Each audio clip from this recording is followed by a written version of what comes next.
Let me break down what just unfolded over the past 48 hours because this is genuinely shocking. If you've been following mainstream American news outlets, you've probably heard that Trump just landed a huge victory in trade talks with Canada. That's the narrative they're pushing.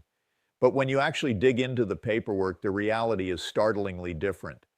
Mark Carney just outplayed Donald Trump so decisively, so strategically, that future historians will study this as a prime example of how to defeat a bully using his own tactics.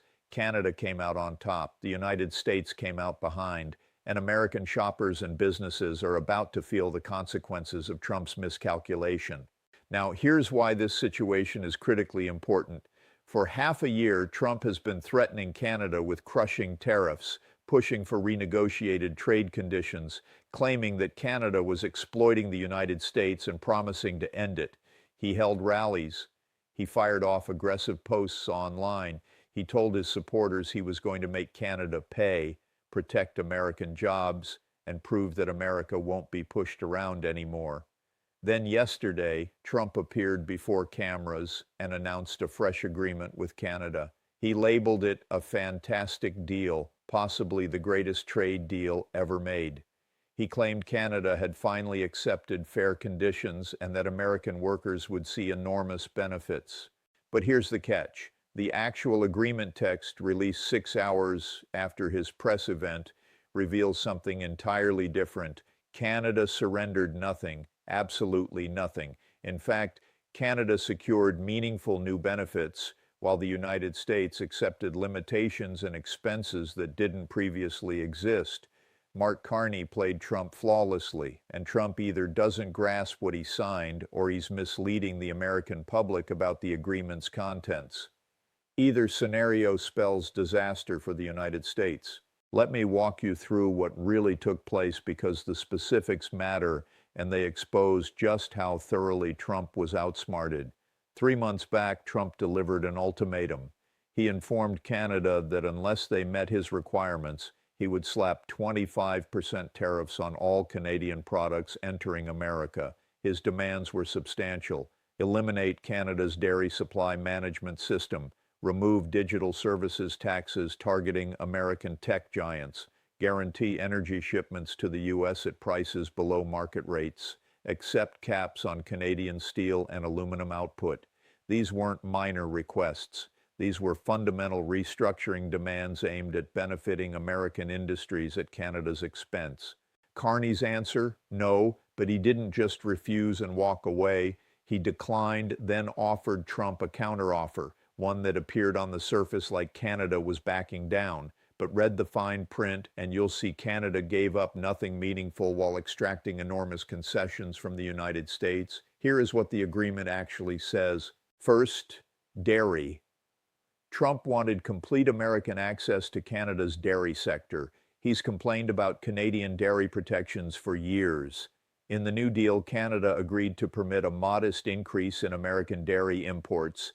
How much exactly? An extra 50 million worth of American dairy annually. 50 million sounds substantial until you realize Canada's dairy market is worth 20 billion yearly. That $50 million represents 0.25%, 1/4 of 1%, a statistical blip. And for that symbolic gesture, the United States agreed to keep existing restrictions on Canadian dairy exports to America, meaning Canada lost nothing and American dairy producers gained access to 0.25% of a market previously unavailable. Yet Trump went on television claiming he'd opened up Canadian dairy. He made it sound like American farmers now have unlimited access. That's not remotely what happened. Second, digital services taxes.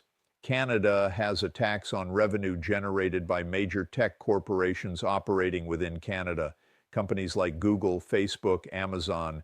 These giants earn billions in Canada but pay minimal Canadian taxes because they funnel profits through Ireland or similar tax shelters. Canada's digital services tax makes them pay a small percentage based on revenue, not profit. Trump demanded Canada eliminate that tax. He called it discriminatory against American businesses. In the new agreement, Canada agreed to pause the digital services tax, but only temporarily, and only if the OECD completes a global digital tax framework within 2 years.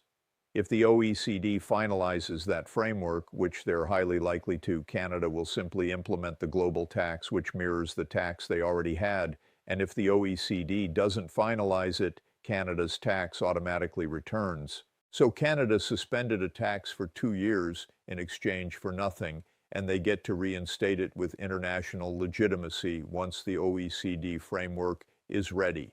Meanwhile, Trump is claiming he permanently eliminated the tax. That's not what the document states. Third, energy. This is where things get genuinely fascinating. Trump wanted Canada to guarantee energy deliveries to the United States at locked-in prices. He wanted contracts securing oil, natural gas, and electricity exports regardless of global market fluctuations. Canada refused, completely refused. Instead, the agreement states that Canada will maintain current export volumes to the United States under market-based pricing. That's the exact wording, market-based pricing. Translation, Canada will sell energy to America, but at whatever price the market dictates. If worldwide energy costs rise, Canada isn't required to offer America a discount. And if Canada finds buyers willing to pay more, say China or Europe, Canada can redirect supply. The agreement also contains a provision allowing Canada to reduce energy exports to America if doing so becomes necessary to meet Canadian domestic requirements or environmental obligations. That clause didn't exist in prior agreements. Canada just wrote themselves an exit strategy, letting them cut American supply whenever they determine it serves Canada's interest. So Trump got no supply guarantee and no price guarantee. But he's telling Americans he secured the nation's energy future. That's false. Fourth, and this is the part that's going to hurt American businesses the most, the agreement introduces new rules of origin requirements for manufactured products. This is technical, but crucial. Under the previous system, a product could receive duty-free status if a certain percentage of its parts were made in North America. The new agreement raises that threshold and specifies that a higher percentage must originate specifically from Canada or Mexico, not just anywhere in North America. What does this mean practically? American manufacturers who assemble products in the U.S. using components from Asia or Europe will have a harder time qualifying for duty-free access to Canadian markets. They'll face tariffs unless they source more components from Canada. This massively advantages Canadian suppliers. American companies are now incentivized to purchase Canadian parts instead of American parts if they want to sell finished products in Canada without tariffs. Trump just agreed to a rule making American manufacturers less competitive and Canadian suppliers more competitive, and somehow he believes he won. Now here's where Carney's strategy becomes absolutely brilliant. While Trump focused on these four issues, dairy, digital taxes, energy, and manufacturing, Carney quietly embedded a series of provisions into the agreement that fundamentally shift leverage toward Canada. Provision 1, the agreement requires the United States to provide 90 days notice before imposing new tariffs on Canadian products. During that period, Canada has the right to demand binding arbitration. If Canada requests arbitration, the tariffs can't take effect until arbitration concludes. This means Trump can't do what he's done for 6 years, threaten sudden arbitrary tariffs to pressure Canada. Now Canada has a legal tool to delay and contest those tariffs. Massive win for Canada. Provision 2, the agreement creates a joint U.S.-Canada Trade Commission authorized to review and adjust terms every 2 years. This commission operates on consensus, meaning both nations must agree to changes.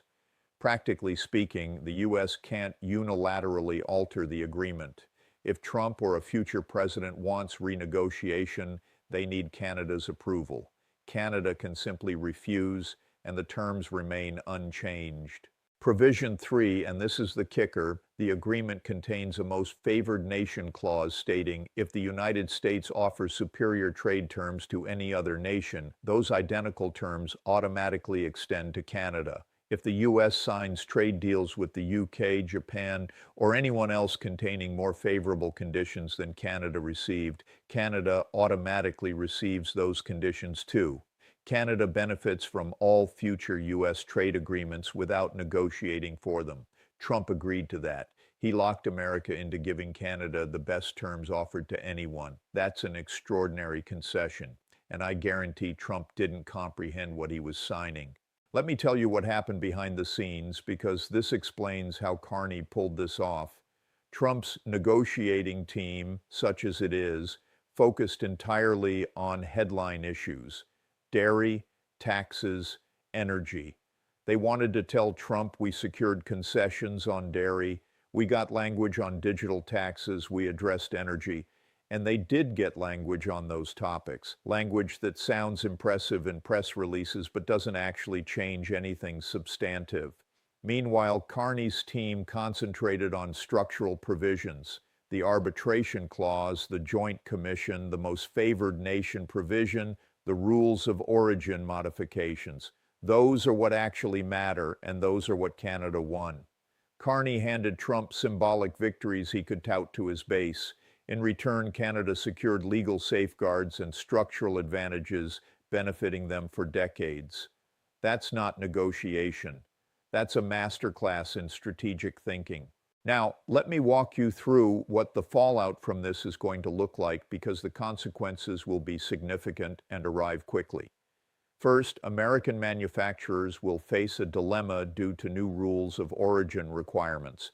Within 6 months, they'll have to choose: either source more components from Canada, which increases costs and reduces margins, or pay tariffs to access Canadian markets, which reduces competitiveness. Either way, American manufacturers lose. Many will respond by relocating production to Canada, where they can source locally and avoid the issue. Translation: jobs leaving the United States for Canada. Second, American energy prices are going to be more volatile because Canada isn't locked into supplying America at fixed prices. Canadian energy companies will sell to whoever pays most. If Europe or Asia offers better prices, Canada redirects supply. When that happens, American prices spike. We witnessed this exact scenario last winter. Canada reduced gas exports to the U.S. and sold more to Europe because European prices were higher. American utilities paid more, and consumers absorbed those costs. This will continue and worsen because the agreement explicitly permits it. Third, American tech companies aren't actually getting the relief Trump promised. The digital services tax is paused, not eliminated. When it returns, either under the OECD framework or Canadian law, it'll apply, sometimes retroactively. Google, Amazon, Facebook, they're all going to end up paying. Trump merely postponed the inevitable and declared victory.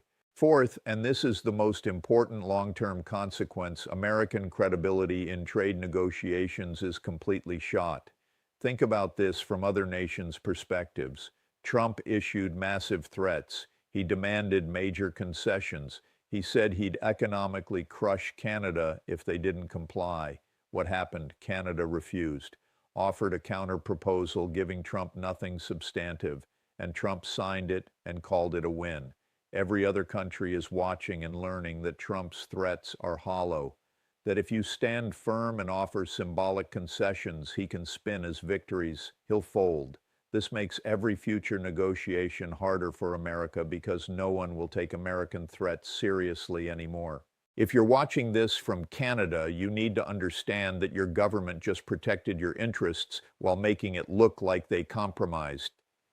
Carney gave Trump a press conference and a photo opportunity, and in exchange, Canada secured legal protections, structural advantages, and the flexibility to manage trade on Canada's terms. Canadian dairy farmers are fine. Canadian tech policy is intact.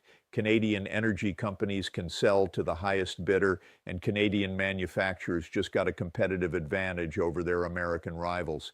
That is a win, a clear, unambiguous win. If you're watching this from the United States, you need to understand that your government just got played. Trump is telling you that he secured a great deal, that he protected American workers, that he stood up to Canada. None of that is true.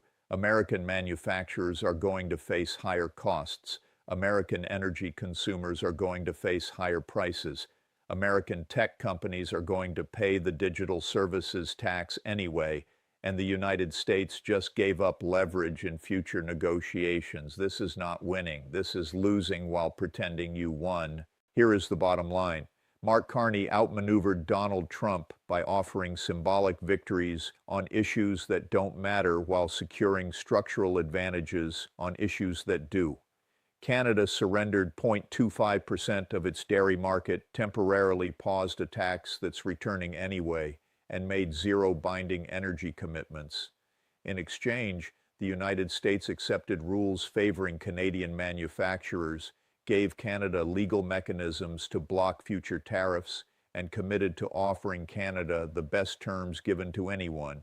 American businesses and consumers will pay through higher costs, lost jobs, and diminished competitiveness. And Trump is declaring victory because either he doesn't understand what he signed or he's lying to save face. Either way, Canada wins, the United States loses, and the world is learning that American threats are worthless and American negotiators are incompetent. This isn't strength, this is humiliation disguised as success. And almost nobody in American media is telling you the truth about it, but now you know.